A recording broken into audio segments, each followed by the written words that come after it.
Bueno, pues bienvenidos un día más. Estamos en El Mundo en 20 minutos. Ya sabéis que tratamos temas de actualidad desde puntos de vista diferentes. Cuanto más diferentes mejor, porque lo usual es escuchar, leer, ver lo mismo siempre en todos los medios de comunicación. Así que, bueno, porque demos nosotros un punto de vista diferente, pues hombre, algo positivo que aportamos a la sociedad, que decía aquel. Bueno, hoy tenemos con nosotros ni más ni menos a mi buen amigo David Rodríguez, que y bueno, todos los que nos siguen desde hace tiempo ya lo conocen perfectísimamente, jurista. Y bueno, algunas veces conectamos con él desde París, otras en Alicante. Hoy no. Hoy me parece que nos vamos un poco más allá, ¿no? Debbie, ¿qué tal? Bienvenido. Hola, ¿qué tal, Santiago? Sí, no estoy en París, por una vez ni en París ni en Alicante, que es raro, ¿eh? Porque suelo estar o en París o en Alicante, pero esta vez no, estoy en Asturias. Bueno, es que Asturias es el inicio de la reconquista, es donde hay que estar ahora, ¿no? No puedes estar, estando como están las cosas, no se puede estar en otro sitio. Yo estoy cerca también, yo estoy en Bilbao, estoy a un paso, o sea, en caso de No, necesidad. bueno, el norte es lo más bonito, hay que decir las cosas, ¿eh? A mí me encanta Alicante, me encanta el sur de España, pero el norte tiene sus cosas, ¿eh? Muy verde, bueno, pasando un poco de frío, ¿eh? También hay que decir la verdad, ¿eh? O sea, que el frío aquí, cuando pega, pega, ¿eh? Bueno, pero frío ya se pasa en cualquier sitio. Esto del cambio climático, no sabes, es que tenemos que estar ahora a 40 grados, pero estamos pasando frío, es increíble. Es lo que hay. Bueno, ¿qué te iba a comentar? En Asturias, me imagino que muy bien, ¿no? ¿Conocías ya Asturias ahora que llevas ya ahí unos días, ¿no? Sí, bueno, yo conocía un poco ya Asturias. He venido aquí para dar una conferencia. Yo conozco un poco la zona, y no sé si ya te lo dije, pero mi familia es del Bierzo, o sea que el norte ya lo conocemos Ujú. bastante bien. Y no, yo Bueno, conocía Asturias, Oviedo, a Gijón, Avilés, toda esta zona. Ahora estoy cerca de Avilés, en Huanco. Y bueno, esta zona es preciosa, es preciosa. Bueno, lo único es que sufre problemas muy graves de demografía, por ejemplo, bastante importantes, de desindustrialización también. Y bueno, es una zona abandonada, yo creo, del gobierno, y no solo de este gobierno, sino de los anteriores también. Y es una pena porque aquí hay mucho que hacer de turismo rural, de reindustrialización, tenemos acceso directamente al mar. O sea, Asturias podría ser realmente el punto de lanza de la reindustrialización de España. Pero ujú. bueno, claro, esta gente no lo quiere que seamos un país de servicios, de ser la punta cana de Europa, servir copas y bailar flamenco, o sea, básicamente, ¿eh? Pero bueno, es una pena, ¿eh? Porque aquí hay muchas cosas que hacer, ¿eh? Muchísimas. Bueno, Asturias es muy parecido al País Vasco, es todo, el clima es muy parecido, es todo muy verde. Y yo, la mejor definición de Asturias que he escuchado durante mucho tiempo, si hay, que igual hay algún oyente que se va a molestar, que se tape los oídos, pero creo que si yo se la escuché a Yolanda Couceiro Morín, que decía aquello de que Asturias es como el País Vasco, pero con 200.000 hijos de puta menos, ¿no? Y la verdad es que puede sonar un poco así, pero es cierto, es la verdad. Muy bonita Asturias y efectivamente es todo muy buena gente, al contrario de lo que tenemos aquí, que tenemos un movimiento separatista y de colisión civil que es impresionante, ¿no? Asturias, hombre, que ahora también están teniendo problemas, sobre todo con esto del intento por parte de la izquierda de imponer el bable, etcétera, etcétera, etcétera. Ahí también está peleando Vox bastante. Sí, sí, no, aquí hay un problema de separatismo también que está surgiendo, ¿no? Con eso del país asturiano, como dicen. Bueno, es que ahora incluso el propio Wikipedia te pone algunas páginas en asturiano. Ya. Bueno, vamos a ver. El problema también aquí son los sindicatos. Los sindicatos vendieron la región al gobierno, pactando siempre con el PSOE, con el PP. Acabaron con la minería también. Y es una tradición, o sea que si puedo decirlo así, Asturias también tiene sus hijos de puta, ¿eh? O sea, también los tenemos aquí, Hay en todos los cada sitios, uno hay. con los suyos. En todos los sitios hay. Bueno, oye, Debbie, vamos a ver. Hace exactamente un mes, bueno, aproximadamente unos días arriba, unos días abajo, no, arriba más bien, tomaba posesión Meloni en Italia. Lo que todo el mundo, por lo menos los que se mueven en un entorno ideológico, vamos a decir, conservador, de derecha, bueno, como queramos llamarlo, ¿no? Soberanistas, etcétera, etcétera, lo que todos veían como algo novedoso, muy positivo de cara al futuro. Por un lado, he notado que hay personas que están un poco decepcionadas. Por otro lado, es también cierto que no hay personas decepcionadas, sino que están muy contentas con la labor que está haciendo Meloni. Hay que recordar que solamente lleva 30 días ahí trabajando. Pero tú, ¿cómo valoras estos 30 días del acceso de Meloni, de ese soberanismo al gobierno de Italia? Bueno, primero hay que decir que Meloni ha tomado las riendas de la coalición de centro-derecha, cuando antes el líder era Matteo Salvini, ¿no? O sea Mm, que hay tres partidos. Tenemos la Lega de Salvini, que ahora en las encuestas va bastante mal, está en un 6%, que es un partido más cercano al Frente Nacional francés, a esos grupos más identitarios. Hay el partido de Berlusconi, que es bueno, el partido de la derecha popular, del Partido Popular sí. Europeo, que es más de centro-derecha, que está un poco más a la derecha del PP, claramente hay que decirlo, y el último partido, que es el partido más a la derecha de la coalición, que es el de Meloni. Vale. Bueno, que lo tacharon de fascista, de ser un partido pro Mussolini, o sea, bueno, lo peor de Lo, lo peor. lo de siempre. ¿Cómo lo valoro? Pues bien, a nivel de valores, realmente es un partido que es más conservador que el partido de la Lega. Yo no me voy a esconder, prefiero a Meloni que a Salvini, está claro. Ahora bien, Meloni forma parte del Partido Europeo de los Conservadores y Reformistas, que son, bueno, los de Vox, por ejemplo, están en el mismo grupo. Sí. Y bueno, es un grupo político que defiende una visión de la Unión Europea distinta a la que tenemos, pero Meloni siempre ha dicho que no estaba a favor de una Europa federal, pero que estaba a favor de una Europa confederal. Siempre ha dicho que no quería salir del euro y quería mantenerse dentro del euro.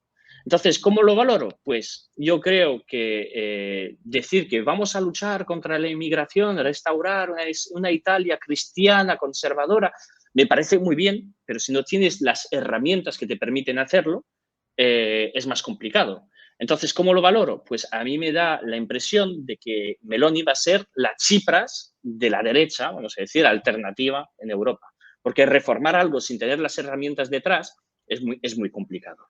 Entonces, bien, pues de momento estamos esperando, hay que esperar, porque tampoco se puede juzgar así tan rápidamente, pero si no se da las herramientas, si no se enfrenta con la Comisión Europea, me da la impresión de que eso va a fracasar. Y de momento me da la impresión que no van a enfrentarse con la Comisión Europea, desde mi punto de vista, claro. Mm. Después ya veremos lo que dice el futuro.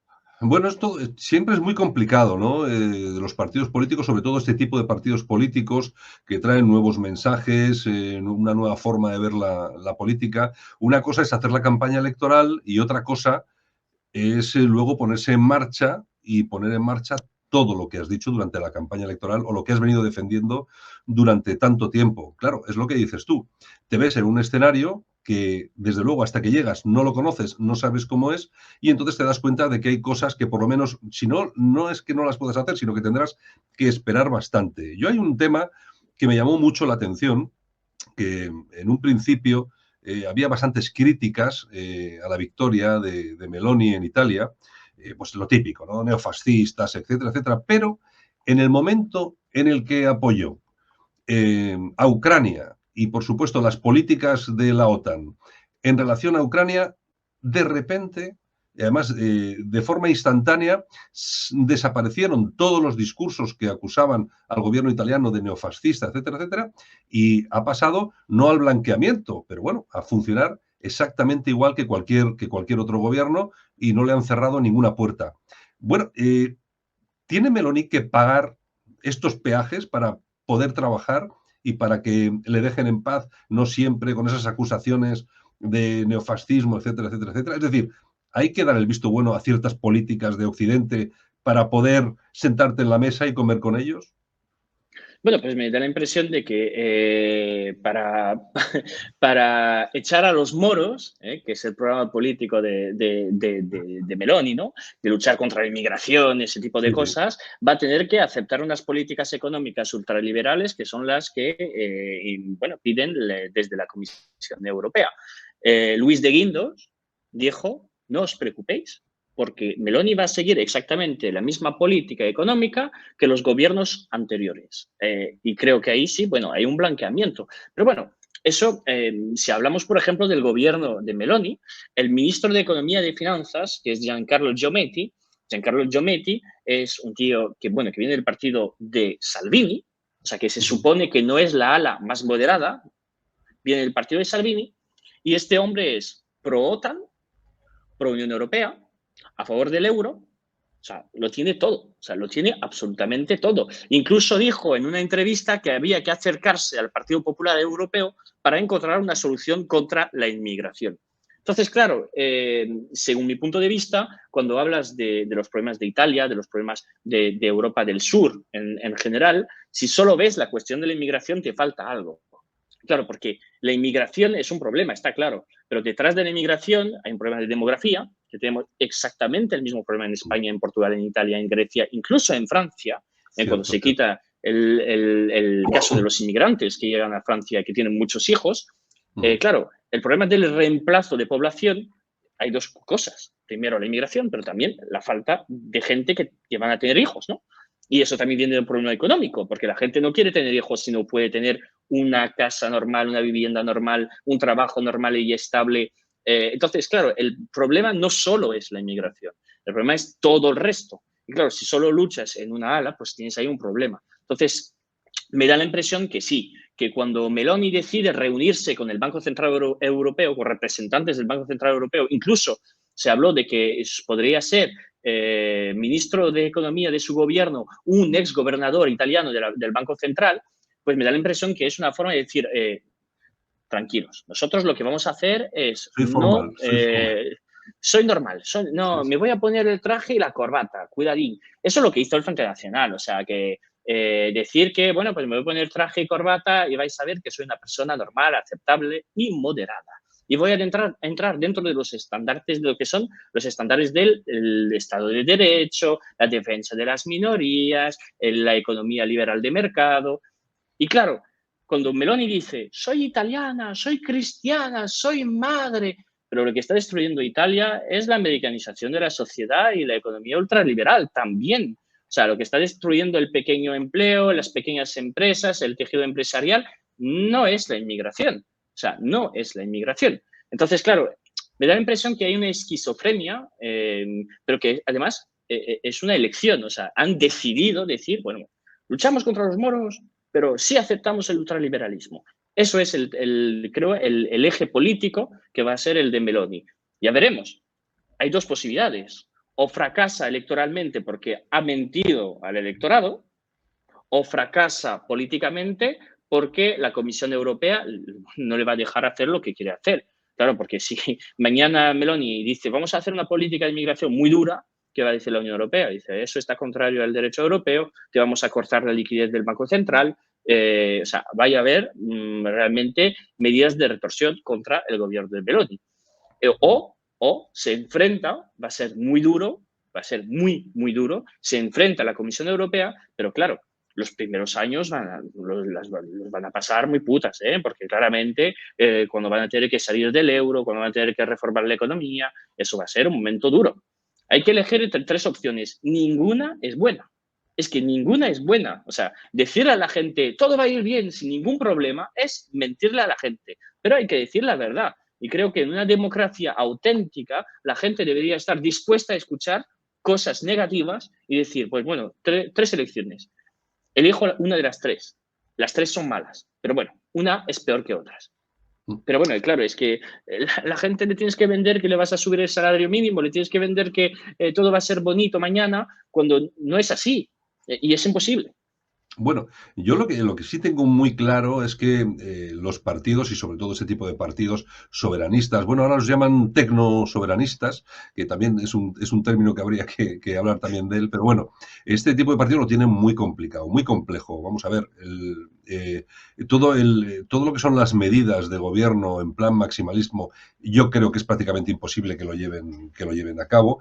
Yo más bien creo que aquí hay una mezcla de inteligencia y de obligatoriedad. Es decir, darte cuenta, yo creo que Meloni y toda su gente se han dado cuenta cuando han llegado allí, porque claro, es que esto es como yo lo que siempre digo, ¿no? Cuando llega un nuevo presidente de Estados Unidos, que en campaña electoral te ha dicho, bueno, es que hay que solucionar esto porque no se puede estar todo el día guerreando, y entonces lo bajan ahí a la sala de guerra abajo en la Casa Blanca y le explican las cosas como son y dicen, Dios mío, hay que seguir guerreando, sea como sea, aunque sea para mantener la entrada de dinero para la industria armamentística, yo qué sé. Bueno, pues a Meloni yo creo que le puede pasar también un poco. Una cosa es decir lo que nos gusta oír a todos, y otra cosa es llegar al gobierno y de repente que te coja la gente allí, la que de verdad lleva mucho tiempo y sabe de qué va el tema, y que te expliquen las cosas y que se aplique inteligencia a eso y que digan, vamos a ver, efectivamente no podemos hacer según qué cosas y entonces hay que tomar determinadas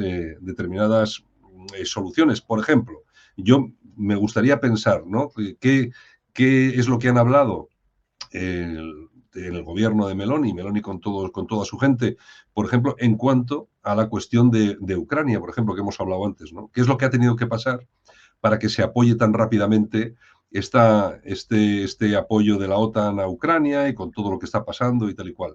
Y me imagino que seguramente que habrá valorado, bueno, es que si no estamos en esto, seguramente nos quedamos fuera de muchas otras cosas y lo que estamos haciendo es dejar a los propios ciudadanos italianos fuera de esas cosas. Y lo que nos estamos haciendo es enfrentarnos, bueno, a un invierno económico, no un invierno temporal de unos meses, sino un invierno de años, porque aquí ya sabes cómo funciona esto, cuando te quedas fuera de las estructuras de poder, allá tú, fíjate lo que le está pasando a Orbán, ¿no? Están pasando, menos mal, que tiene otro tipo de salidas y soluciones. Pero yo creo que, hombre, son 30 días, es poco tiempo. Yo creo que incluso los 100 días son pocos, habría que darle mucho más.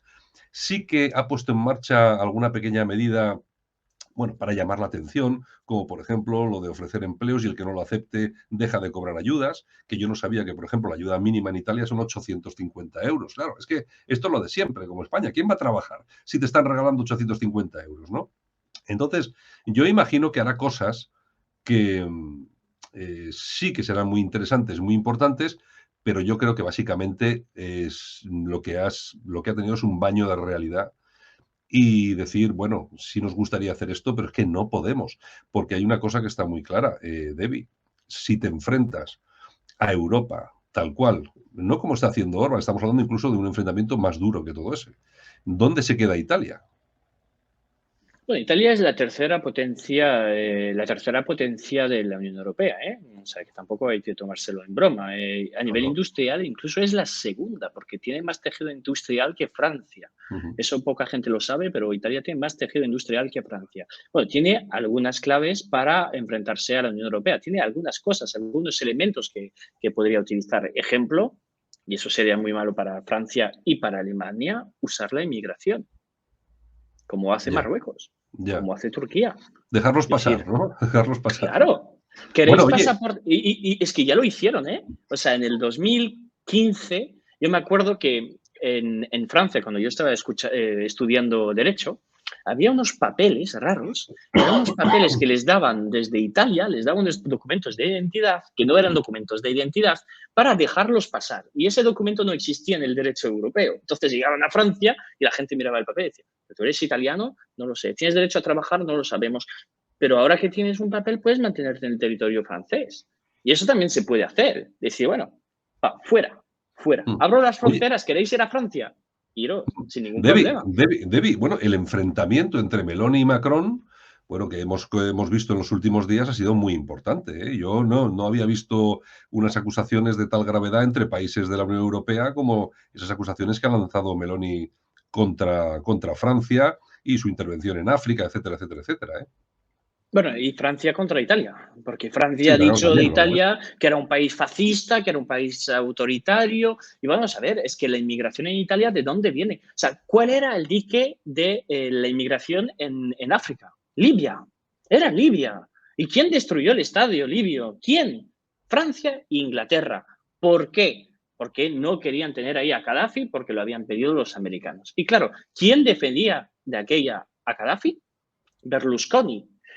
Y de forma repentina salieron todas las cosas de Berlusconi con el Kawabunga, justo Sí. después, cuando este hombre defendía a Gaddafi. Ay, qué raro, ¿no? Qué extraño, ¿no? Vamos a ver, los lacayos de Estados Unidos, que son Francia e Inglaterra, han hecho una intervención que ha destruido un Estado que permitía regular la inmigración. Un Estado como Libia que protegía a sus ciudadanos, que además había un progreso social, era el país más avanzado de la zona, o sea, bastante más que Túnez, bastante más que Egipto, era Libia, que a nivel de incluso de innovaciones sobre el mar, cómo gestionar la sal, bueno, y incluso a nivel tecnológico ya estaban empezando a hacer ríos debajo de la tierra, Sí, sí, sí, ríos sí. debajo de la tierra. O sea, estamos Ujú. hablando de un país de tercer mundo, se supone, que está haciendo ríos debajo de la tierra para ampliar la agricultura en el país. O sea, estamos hablando de un Estado moderno. ¿Y por qué acabaron con ese Estado? Porque quería unificar los países africanos con una moneda que era panafricanista. ¿Qué pasó? Oh, desapareció Gaddafi. ¿Por qué desapareció Gaddafi? No tenía el arma nuclear. No tenía arma nuclear. Entonces ahí sí que se podía intervenir. Mira, Ahí tranquilo. Mira Corea del Norte cómo no se meten con ellos para nada. Y además, desde que han Y lanzado con los últimos Irán. misiles, bueno, y con Irán, pues con mucho miedo, la verdad es que con mucho miedo. De todas formas, es lo que dices tú, Italia es una potencia económica en Europa y en todo el mundo, lógicamente. Y, hombre, esa fuerza tampoco creo yo que sea suficiente como para hacer frente a determinadas cosas. Yo creo que la Unión Europea, que ha demostrado en los últimos meses que no vale absolutamente para nada, simplemente tenía que haber sido una organización que ya en el primer título de sus estatutos hubiera descrito como a las órdenes de Estados Unidos y de quien nos mande las órdenes desde la Casa Blanca. Y ya está, me parece ridículo el papel que se está jugando por parte de Europa, sobre todo en esto de la guerra entre Rusia y Ucrania. Y sí que me parece, ya te digo, que lo que han hecho en Italia, lo que ha hecho Meloni, ha sido por pura necesidad. Quedarse ahora mismo fuera de todo este asunto sería muy grave para Italia, a pesar de ser una de las economías No, pero tiene más razón. fuertes. Pero Meloni en eso tiene toda la razón. ¿Por qué? Porque primero, hay que bueno, acordarse un poco de lo que pasó con el Partido Populista Austriaco de hace unos Ujú. años, que lo pillaron teniendo relaciones con Rusia y además dándoles contratos públicos a Rusia y a rusos y a oligarcos rusos, y el partido se cayó. O sea, se desplomó totalmente las encuestas porque, claro, no puedes estar. O sea, es una cosa decir que lo que están haciendo los ucranianos con el este de Ucrania, o ahora la parte oeste de Rusia, que es el Donetsk, el Donbass, es una cosa decir que eso es muy grave de estar bombardeando, como lo hicieron durante 8 años, a esta zona. Eso es una cosa. Pero es otra cosa ser un agente extranjero al servicio de una potencia extranjera. O sea, estamos hablando de dos cosas muy distintas. Y el Partido Popular Austriaco, bueno, que no es el Partido Popular, es el FPO, Sí, sí, sí. es un partido que ahí estaba entre las dos aguas. O sea, estamos ahí entre dos cosas distintas. Entonces, ¿qué hizo Meloni? Sabía que para tener un cierto respaldo sobre su política interior necesitaba darle algo a la Unión Europea y abandonó la idea de que el culpable de toda esta situación era Ucrania, era Zelensky, era su gobierno, incluso el gobierno anterior a Zelensky. Pero vamos a ver, están defendiendo los intereses italianos. Es una estrategia para defender los intereses italianos. Ahora bien, cuidado con este juego, porque ahora el que le da el gasol, el diésel, perdón, y el gas, ¿quién es? Argelia. Y Argelia tiene muy buenas relaciones con Rusia. O sea que Italia también se queda entre dos potencias y es lo que deben hacer las potencias medias, como España, como Italia, como Francia, que son potencias medias, estar entre dos bloques y Ujú. navegar entre unos y otros para sacar intereses, para defenderse. Claro, ahora bien, el problema es que el resto de países de la Unión Europea, salvo Orbán en Hungría, están haciendo exactamente lo contrario. Es como lacayos totales, o sea, lacayos sometidos al interés yanqui, que eso es un problema, porque ahí yo no veo el interés de Polonia, por ejemplo, hablemos de Polonia, a nivel de geografía, no veo el interés de Polonia de siempre apoyar al amo americano. Es bastante peligroso, además. Entonces, bueno, Sí, pues pero fíjate que de todas formas es lo que tú dices. Yo tampoco entiendo esa obediencia debida prácticamente de Polonia. Yo no creo, hombre, vamos a ver, que históricamente hay asuntos que todavía permanecen en la carpeta y no se han cerrado, lo entiendo. Pero la posición que ha tomado Polonia contra Rusia y siendo yo creo que el máximo exponente y baluarte de Estados Unidos en Europa, me parece realmente peligroso para Polonia, ¿eh? no, a ver, no por tener 2 o 3 soldados rusos que se han ido de vacaciones en el 42 en Varsovia, hay que tener ese planteamiento político radical diciendo no todos los rusos son malos y hay que ir a por ellos. Incluso dentro de la opinión pública polaca hay partidos que apoyan el hecho de tener una relación equilibrada entre el bloque de la OTAN y el bloque bueno, la ex Unión Soviética de Rusia. Bueno, Lituania, o sea, vamos a ver estos países, Lituania, Letonia, Estonia, Estonia. estos países antirrusos, pero, o sea, incluso Pedro Sánchez podría parecer un rusófilo en comparación con esos países, porque hay que ver las barbaridades que sueltan, o sea, llamándoles de todo a los rusos. Eso es muy peligroso. O sea, es que el buenismo también se han puesto en las relaciones internacionales. Ese es bueno, ese es malo. Parece una película de Walt Disney. O sea, claramente, parece una película de Walt Disney. Ese es el bueno y ese es el malo. Así es la política internacional de esos países. Ahí creo que Meloni ha tenido una inteligencia superior en comparación con los demás, diciendo, bueno, ahora mismo nuestro interés es llevarnos bien con la Unión Europea por si después tenemos que tener conflictos con ellos. Pero eso es pensar que la Unión Europea te va a dejar algunos márgenes para gobernar. De Pero maniobra. eso, no, o sea, con lo que hicieron con Grecia, no está claro que lo van a tener. O sea, vamos a ver el ejemplo de Chipre, por ejemplo. No sé si te acuerdas de Chipre en el 2013. Chipre en el 2013 tiene una relación, una discusión con la Comisión Europea. La Comisión Europea le dice, tienes que hacer tributar todas las cuentas bancarias en las que hay más de 100.000 euros. Y Chipre dice, vale, vamos a ver, nosotros somos un país democrático y le vamos a proponer la idea al Parlamento. El Parlamento de Chipre dijo que no iban a hacer esta ley. ¿Qué dijo la Unión Europea? Dos cosas. Primero, te vamos a cortar la liquidez.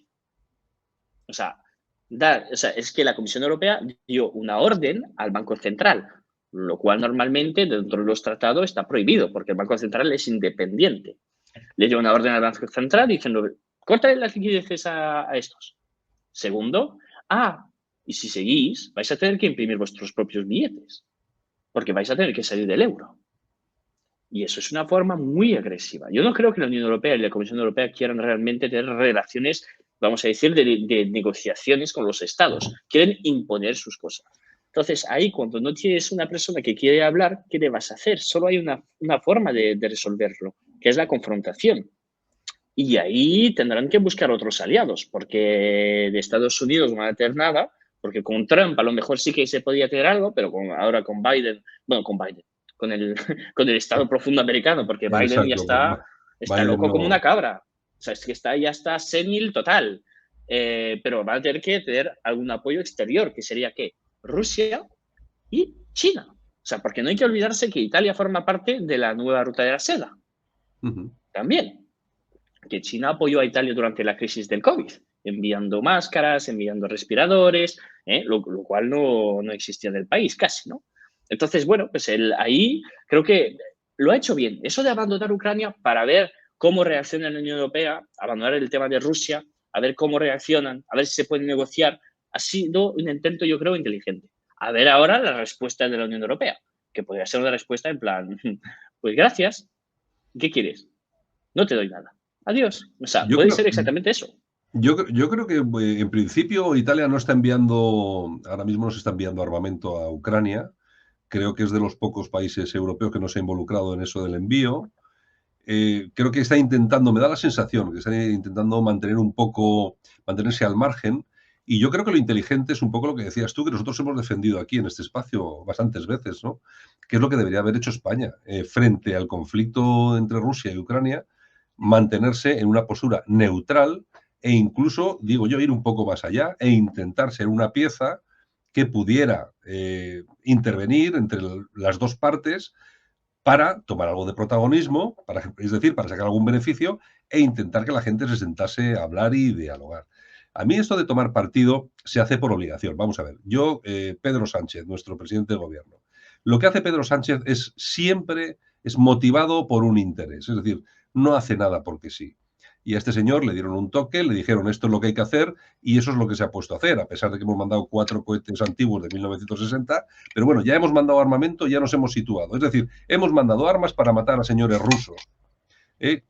Yo cuando entrevisté al secretario de la Embajada de Rusia en España, lo que nos dijo, va a ser muy difícil recuperar la postura inicial entre España y Rusia después de haber mandado armamento a Ucrania. Claro, cuando tú mandas armamento a Ucrania no es algo simbólico, es que mandas armamento para matar a señores rusos.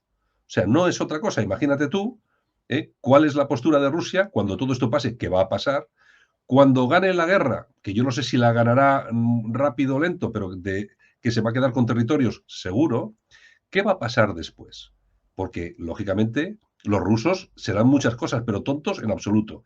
Y la lista de todas las personas que han mandado armas, apoyo económico para matar a su gente, a sus soldados en Ucrania y a su gente en las repúblicas independientes, civiles, que con ese armamento se está matando hoy en día también civiles. Hay que acordarse de todo, es que también hay que mirarlo todo. Pues esa situación no va a volver atrás. ¿Quién va a pagar todo esto? Nosotros. ¿Y cómo lo vamos a pagar? Pues aparte con unas relaciones malísimas con Rusia, pues con unas relaciones malísimas económicas pues con Estados Unidos, porque vamos a tener que pagar, como estamos pagando ahora, el doble de lo que pagábamos antes y me imagino que dentro de 2 años estaremos pagando 3 o 4 veces más. Es la ruina. Yo exactamente no sé qué tipo de políticos hay en Europa que se someten a las directrices de Estados Unidos, de la OTAN, que la OTAN es Estados Unidos, o sea que no, tampoco nos cuenten muchos cuentos, sobre todo teniendo en cuenta que aquí lo que estamos hipotecando de cara al futuro es a nuestros propios ciudadanos. Es lo que está pasando. Bueno, primero hay que recordar que Italia sí está enviando armas a Ucrania, ¿eh? Sí, está ¿Sí? enviando armas a Ucrania. Incluso hay manifestaciones para detener una nueva ley que normalmente haría enviar más armas a Italia. Primero, con las armas hay que tener en cuenta una cosa, es que después de la guerra de Yugoslavia, ¿qué pasó con las armas?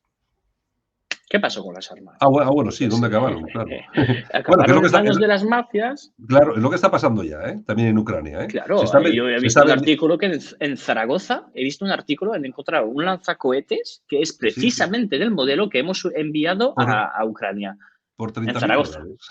Por treinta Claro, mil dólares. Sí, en en la dark Zaragoza. web se está vendiendo ahora mismo. Pero vamos a ver, es que hay gente que piensa que Ucrania está conformada por angelitos y por monjitas de la caridad. Es que, vamos a ver, la gente básicamente que se cree que esto funciona así no aplica inteligencia a las cosas. Vamos a ver, en Ucrania hay tantos sinvergüenzas como en cualquier otro país. Por lo Bueno, tanto, incluso tiene una larga historia de claro, sinvergüenzas, ¿eh? Porque, efectivamente, vamos a ver, ¿te acuerdas de Stepan Bandera? Stepan efectivamente. Bandera era un señorito muy simpático que se ha dedicado durante la Segunda Guerra Mundial a exterminar judíos.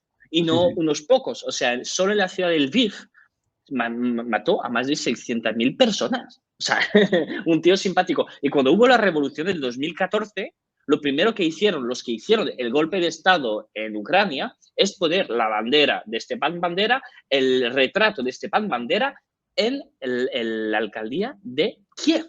O sea, Ujú. date cuenta, un retrato enorme en la Sí, sí. alcaldía de Kiev. De todas formas, Debbie, tú fíjate cómo son las cosas en cuanto a esto de Ucrania, cómo la presión de los Estados Unidos y de la OTAN hacen que Rusia tenga que mirar hacia otro lado, es decir, que tenga que mirar, pues yo qué sé, a China, la India, etcétera, etcétera, etcétera. Y que tenga, por ejemplo, en redes sociales un apoyo inmenso entre gentes de izquierdas. En Latinoamérica ni te cuento. Tal.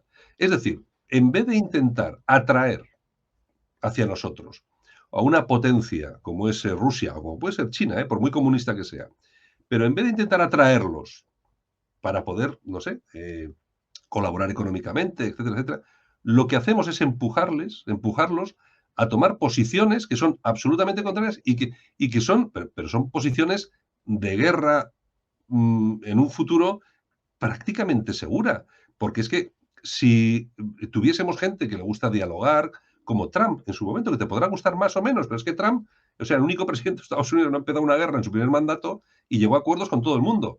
Pero claro, das con un tío como esto, bueno, el hombre, el Biden, el Sleepy Biden, pues que yo no sé, le dirán lo que tiene que hacer y otra gente tomará las decisiones, pero claro, ¿quién está tomando esas decisiones? ¿Los halcones?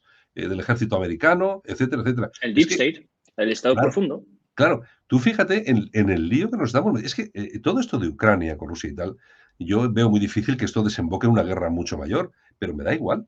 Si de cara al futuro no se va a recuperar la relación con Rusia de ninguna forma, de ninguna manera.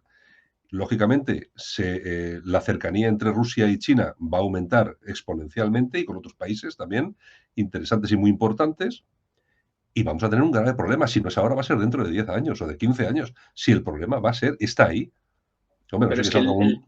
es una estrategia muy común dentro de la cosmovisión de los anglosajones. Primero, ¿por qué lo hacen? Porque cuando, por ejemplo, nos cortan el suministro de gas o nos negamos a comprar gas ruso, ¿quién nos vende el gas? Estados Unidos. Nos vende gas no licuado, que es mucho más caro que el gas que nos viene de Rusia. Entonces, también tienen un interés económico detrás para hacer eso. Y hablando del tema de empujar a la gente en un bando, que estamos haciendo con Rusia, estamos empujando Rusia hacia China, acuérdate de ese episodio entre las dos guerras mundiales, entre cuando Mussolini, para volver al tema italiano, cuando Mussolini invadió a Etiopía. ¿Qué pasó en este momento? Mussolini tenía muy buenas relaciones con Francia, excelentes relaciones con Francia, pero perfectas. ¿Qué dijeron los americanos y los ingleses? Los ingleses, dentro de la Sociedad de Naciones, que es lo que era antes la ONU, dijeron, hay que intervenir ahí y decirle a Mussolini que lo que está haciendo es bastante mal. ¿Qué dijeron los franceses? Vale, somos aliados de los ingleses, estamos de acuerdo. ¿Y qué hicieron? Empujaron a Mussolini dentro del bando de Hitler, que en este momento Mussolini y Hitler se llevaban fatal, pero fatal. Así ha tenido la fuerza de tener un bando, que era el eje, para luchar contra los estados democráticos europeos. Eso es lo que les estamos haciendo, pero es una tendencia larga, es una forma de ver las cosas que tienen los anglosajones, que es siempre utilizar a los demás, lo que se llama la guerra por proxies, es decir, utilizar a los demás para hacer sus tareas sucias, su trabajo sucio. Sí. Lo estamos haciendo nosotros. En Rusia, en España, tenemos la mayor embajada rusa de Europa. La más grande, la más bonita, la más potente. ¿Vale? O sea que podríamos tener relaciones excelentes con Rusia. Además, hemos tenido. Incluso bajo Franco. Es que bajo Franco, ¿a quién comprábamos el petróleo? O sea, eso lo dice muy bien mi amigo Guillermo Rocafort. Lo comprábamos a los comunistas soviéticos. Claro, pero tú fíjate una cosa. Nosotros, que históricamente podríamos tener problemas con Rusia, oye, ellos estuvieron en España y nosotros después nos fuimos allí con la División Azul. Es decir, que históricamente podría haber, ciertos roces muy importantes. Pero bueno, ¿Qué hostias les dimos, ¿Qué hostias les dimos, Con Krasnivor, Con Krasnivor. Por ejemplo. Pero tú fíjate que ellos no lo han tenido en cuenta. Ellos no lo han tenido, y las relaciones con Rusia históricamente siempre han sido, económicamente y tal, siempre han sido buenas. Nunca hemos tenido graves problemas diplomáticos. De hecho, yo creo que no han existido nunca. Yo creo que el problema es que estamos empujando a Rusia, y ahora ya está absolutamente empujada a entenderse con otras potencias, pero claro, es que yo no sé quién está midiendo todo esto, porque yo sumo Rusia más China y la operación es bastante elevada. De hecho, por mucha OTAN que tengamos de por medio, porque es que yo vuelvo a repetirlo, es que la OTAN es Estados Unidos. ¿Qué más? Bueno, Inglaterra, que puede tener el Reino Unido, puede tener algo, pero es que ¿quién más está ahí? Bueno, sí, mandar soldaditos a la muerte, pues pueden mandarlos cualquiera, hasta España, pero realmente, como potencias realmente importantes, pues es que no hay más. Además, que hay otra cosa que es interesante de analizar, cómo son las guerras hoy en día. Hoy estamos viviendo. ¿Quién se esperaba que la guerra en Ucrania iba a ser una guerra de drones, por ejemplo, no? Nadie. O sea, sí, había gente, hablábamos de drones, hablábamos de tal. Bueno, acuérdate la guerra entre Armenia y Azerbaiyán, Armenia y Azerbaiyán ya había drones. Sí, sí, pero el protagonismo que tienen hoy en día es inmenso. Fíjate Irán cómo está. ¿Quién sabía que ellos tienen una industria tan avanzada en tema de drones, no? Y los turcos también. Y los turcos, por ejemplo. Vete a reírte de cualquiera de estos.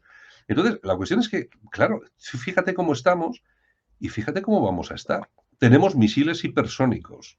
Tenemos una serie de cuestiones. Vamos a ver, los rusos, yo lo digo, y Putin será cualquier cosa. Comunista no es, O sea, que tampoco eso no es que es comunista. No. Olvidaros de esto, porque esto no funciona así. Pero no es tonto, tampoco usar armas nucleares no se van a usar, ni en Ucrania, porque creo que ellos mismos no pueden destruir. Es que no, es inviable. Pero cuidado que si hay algún loco que se pone a utilizarlas contra ellos, tú fíjate lo que tienen. Es que realmente Rusia, ¿qué está sacando en Ucrania? Yo creo que tuvieron algún tipo de problema de previsión.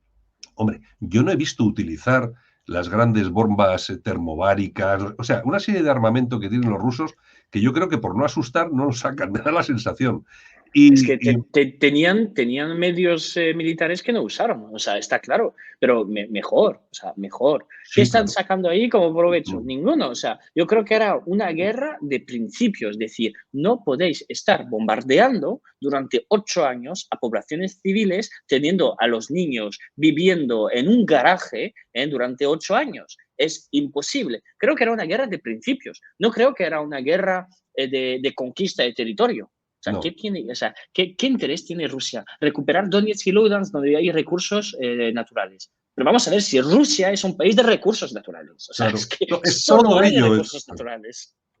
O sea, Está, que no hay está claro. interés político, territorial. Era algo de decir, esa gente habla ruso, esa gente está siendo bombardeada y no podemos dejar que eso sea así. Hemos Es intentado que negociar con los acuerdos de Minsk y no ha pero funcionado. hay personas, y vamos a ver, yo respeto a todo el mundo, pero hay personas que apoyan muy radicalmente a Ucrania y tal, y yo siempre digo lo mismo, más allá. Yo soy un tío que defiende la neutralidad, que es con donde hay que estar, pero entre las dos partes, vamos a ver, un día no se levanta Putin por la mañana, se toma un zumo, le sienta mal y dice, vamos a invadir Ucrania. Vamos a ver, es que pensar algo así es de ser un poco lelos, Limitado. limitados. Vamos a ver, todo esto parte del año 2014 y si no lees, si no investigas un poco en Internet, si no preguntas, si solo te dejas adiestrar y llevar por los medios de comunicación por el mensaje único. Yo siempre lo digo, ¿por qué en España, es en toda Europa, pero por qué en España, en cualquier tertulia de televisión, de radio, en cualquier periódico, no hay ni un solo periodista que hable a favor de Rusia? Porque sí tendrían argumentos. Porque hay argumentos. A partir del año 2014 se han asesinado cientos de niños, miles de personas. Bueno, la gente del batallón Azov ha torturado hasta que se han quedado secos los tíos. Pero 14.000 muertos, creo recordar, Claro, es hasta que, la intervención rusa. claro, es que entonces vamos a ver, ¿por qué Rusia hace esto? ¿Solamente porque está de mala leche y, vamos, y me caen mal los ucranianos? No, hay que investigar y hay que mirar un poco las cosas. Y ya te digo, estoy mirando lo de que me comentabas de Italia y efectivamente parece ser que ha habido un poco de tensión en el gobierno entre Matteo Salvini y Silvio Berlusconi con Meloni porque el gobierno va a prorrogar la ley de suministro de armas a Ucrania hasta el 2023. Efectivamente, tenías tu razón. Pero bueno, ya ves que ahí también hay unas tensiones. Bueno, en fin, yo no sé, yo me imagino que nos quedará, ya nos vamos a ir, que llevamos ya 45 minutos. Yo creo que nos queda mucho para hablar del gobierno de Meloni. Quizá lo hemos hecho muy pronto, pero yo creo que en estos primeros 30 días había por lo menos ver algo de lo que ha hecho. Yo creo que siempre está bien, aunque me imagino que dentro de 6 meses es cuando realmente yo creo que vamos a poder ver exactamente qué es lo que quiere hacer y lo que va a dejar de hacer. Que yo creo que lo importante Sí. no es lo que va a hacer, yo creo que lo importante es lo que va a dejar de hacer. De todo lo que ha prometido, cosas muy interesantes que habían ilusionado incluso a personas no italianas, ¿no? Aquí en España también. Vamos a ver exactamente qué pasa, porque además hay que extrapolarlo. Es decir, lo que pase en Italia con las decisiones que tome Meloni van a ser prácticamente las mismas que tomará en su momento el señor Santiago Abascal si gobierna con el PP, por ejemplo, de Feijóo. Es decir, aquí mucha gente estamos pensando que Vox, gobernando con el PP, va a forzar al PP a hacer determinadas cosas, igual resulta que no.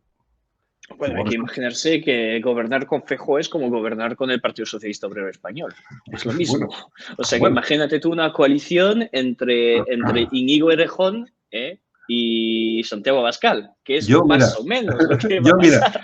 hay una cosa, mira, Feijóo dijo en alguna entrevista que él había votado al PSOE. Yo, mira, a mí me pueden decir cualquier cosa, o sea, es que Santiago es no sé qué, pero que yo he votado a la izquierda, y no a la izquierda, a esta izquierda, o sea, es que es inviable. Y enorgullecerse de decirlo públicamente me parece, pues eso, la salida de tono para demostrar que yo soy más, soy una persona dialogante y abierta y tal y cual. Pero una chorrada, sobre todo, cuando en España los políticos todavía no han entendido que la izquierda, sobre todo la izquierda de Podemos, la de Pedro Sánchez, etcétera, ya no son adversarios políticos. Son enemigos políticos. Mientras no entendamos que esa batalla está abierta, bueno, le hemos dejado el campo abierto a la batalla cultural, pero mientras no entendamos que hay que entrar en esa batalla a tope, todo lo demás, todo lo de Feijóo, sobra. Y Y a mí claro, lo y que es me... que el enemigo no lo eliges. Eso también hay que tenerlo claro. Es que el enemigo también te puede decir a ti, eres el enemigo. Y es lo que está pasando. O sea, Exacto. cuando un partido como el Partido Popular ha tardado tanto en condenar el ataque en Valencia a Vox, a la carpa de Vox, claramente lo que está diciendo es, si te mueres apuñalado, tampoco pasa nada. Y eso es lo mismo con la izquierda. O sea, la izquierda claramente, hay una parte de la izquierda que nos quiere, o sea, desaparecidos. O sea, Sí, sí. y es así. O sea, no quieren tener un debate. También hay gente dentro de la izquierda. Yo hice un programa con un amigo mío que es del Partido Socialista y hemos hablado de muchos temas. Y claramente estamos en un debate democrático. O sea, eso parecía una tertulia de los años 40, 50, 60, entre un tío de izquierda y un tío de derechas. Sí, Bueno, que yo no no soy pasa de nada. derechas, pero bueno. Vale. Pero hay algunos, pero hay un sistema de pensamiento que nos quiere muertos. Muertos políticamente, muertos económicamente, porque cuando tienen la ocasión de jodernos a nivel económico, Te hacernos jodes, sí. perder el trabajo, Está claro. lo hacen. Nos quieren muertos socialmente, porque cada 2 por 3 nos llaman fascistas, nazis y todo. Y claro, eso también a la familia, a los amigos no les gusta mucho ser amigos con fachas, con nazis o No, con monstruos que vienen de marzo. hay mucha gente que no toma una cerveza contigo por el que dirán. Vamos a ver, es que eso ocurre, o yo lo he vivido tan de cerca, pues yo puedo hablar de eso. O sea, hay gente que no, vamos, que no quieres, no es que no salir en la foto, no quieren tomar una cerveza contigo para que no te vean con ellos. Claro, y Así en ha, los pueblos peor, en los así pueblos ha peor, funcionado que estás esto, en así tu ha funcionado. pueblo y la gente te mira mal porque has votado a este o a este. Entonces, claro, nos quieren muertos. En aquel momento solo tenemos 2 posiciones. O estar en la trinchera diciendo, vamos a llevar la batalla cultural hasta el final. Hay que estar en Radio Cadena, hay que estar en los canales de YouTube, hay que estar en TikTok y hay que dar la cara y estar ahí luchando. Con las posibilidades que tiene cada uno también. O Claro. la segunda opción es la de Feijóo. Decir, no, yo también soy de izquierdas, miradme, voy a hacer una política LGTBI en mi comunidad, voy a hacer una política gayista, voy a... Eso va a ser también una posición que van a tomar los sociodemócratas o los democristianos a partir de los años 40, 50 más o menos. Es decir, yo también soy de izquierdas. Aceptar todos los dogmas progresistas, la Unión Europea, todo esto. Hay dos No, pero es que posiciones y tú fíjate una cosa, Debbie, vamos a ver. La gente de izquierdas no tiene ningún problema para decir que es de izquierdas. Al contrario, usted es de izquierdas, claro que sí, yo soy de izquierdas. En cambio, te viene un tío, es que usted es de derechas. No, no, no, vamos a ver. Yo soy liberal reformista, yo soy conservador no sé qué, yo soy libertario de no sé qué. Macho, reconozca usted, yo soy de derechas y ya está. Pero es que no hay, ¿tú conoces a alguien en este país que sabiendo que es de derechas reconozca que es de derechas?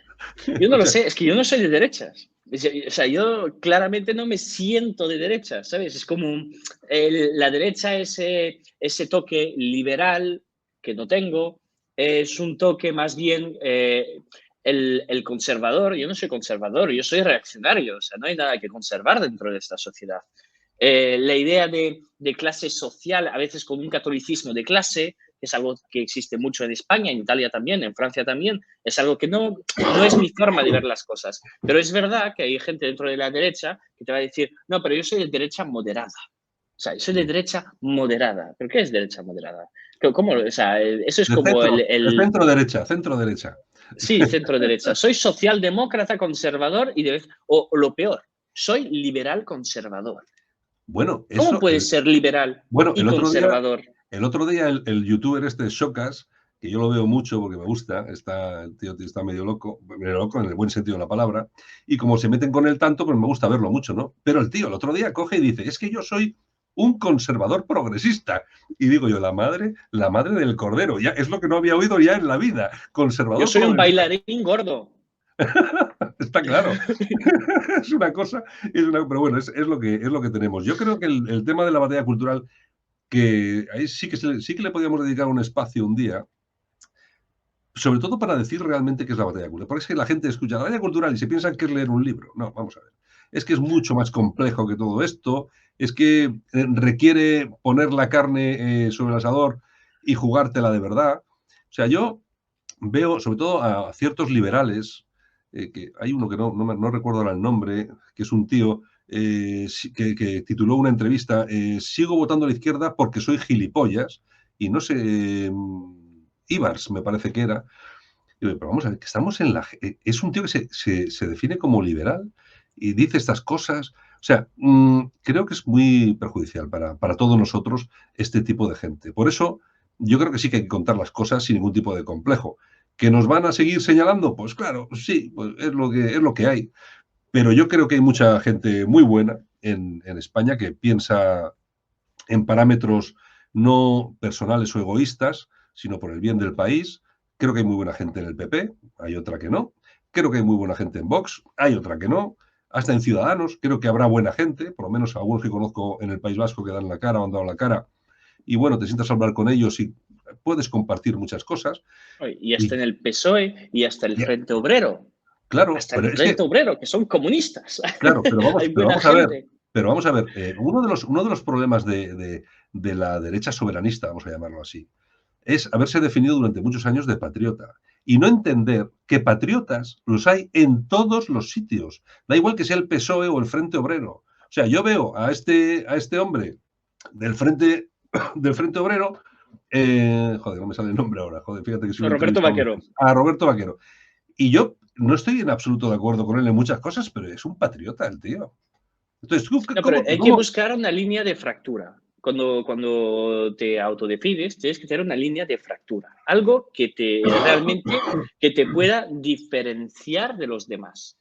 Si no te diferencias diciendo soy moderado, soy de derecha, soy, no sé, como estabas diciendo tú, soy liberal progresista, conservador, pero por la mañana me siento como una silla de jardín y por la tarde soy una lagartija verde, que es básicamente lo que dicen, eso es definirse a sí mismo. Y yo, por ejemplo, yo creo que la palabra más adecuada es la palabra de soberanista.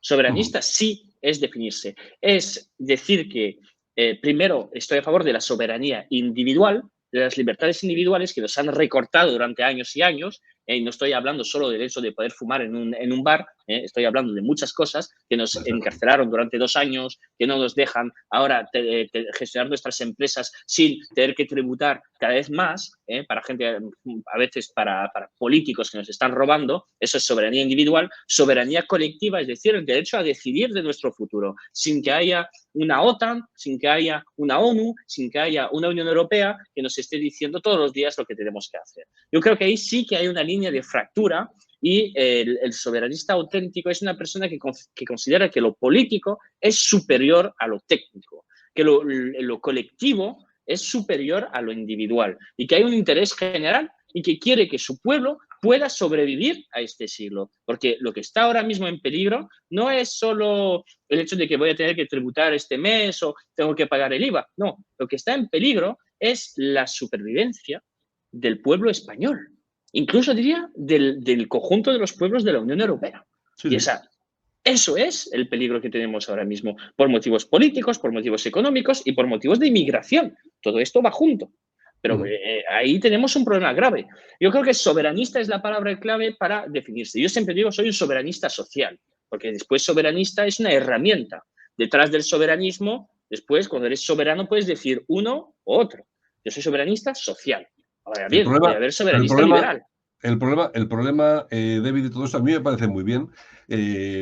Cada uno ponerse etiquetas para intentar definirse. El problema, que sobre todo cuando quieres trasladar todo eso a la calle como alternativa política, te das cuenta que la gente no entiende de lo que le estás hablando. O No, pero sea, hace 20 años la gente no entendía el tema de la inmigración. O sea, yo me claro, acuerdo que cuando claro. era crío no se hablaba de inmigración en España. Cuando yo escuché la primera vez hablar de inmigración en la calle, gente hablando en los bares, en restaurantes, hace 5 años. O sea, hace 5 o 6 años, no más.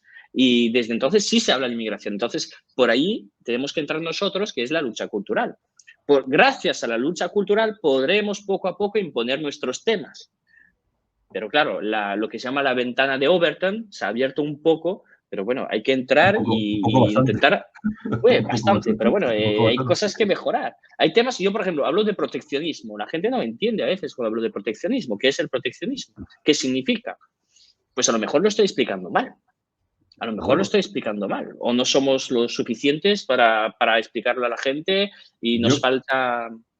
sí, bueno, es que aquí, en cuanto hablas de proteccionismo, te dicen, es como Franco, ¿no? Que cerraba la frontera y tal. Es decir, bueno, toda la cultura sobre ese tipo de cosas es bastante limitada, o sea que tampoco puedes esperar mucho. Oye, Como Primo David, Rivera. Como Primo de De- Rivera, mejor que Franco.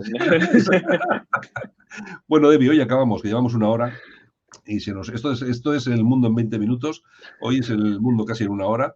Oye, pues nada, un placer y bueno, volveremos a hablar sobre más temas porque, joder, temas a verlos hay los que decía aquel, para hablarlo y tratarlo. Yo he aguantado más o menos bien, porque ya ves que estoy bastante pachucho, pero creo que merece la pena que retomemos algún tema.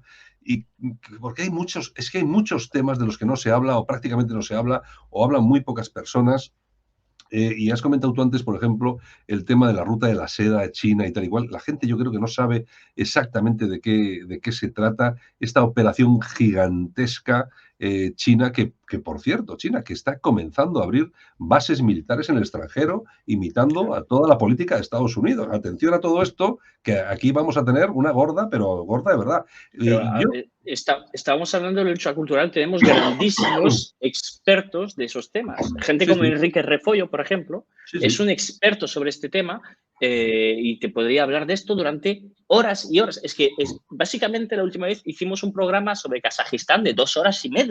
O sea, imagínate tú, ¿no? Entonces, ahí tenemos especialistas. El problema cuál es? Es que hay que explicarlo, hay que ser pedagogos y es complicado. Está claro. Don Devi, un abrazo muy fuerte. Un fuerte abrazo, cuídate, Santiago, a ver si vas al médico un poco. No, pues bueno, al médico ya poco me queda, pero bueno, algo tendré que hacer. Me seguiré cuidando, que decía aquel. Venga, un abrazo muy fuerte. Hasta luego. Venga.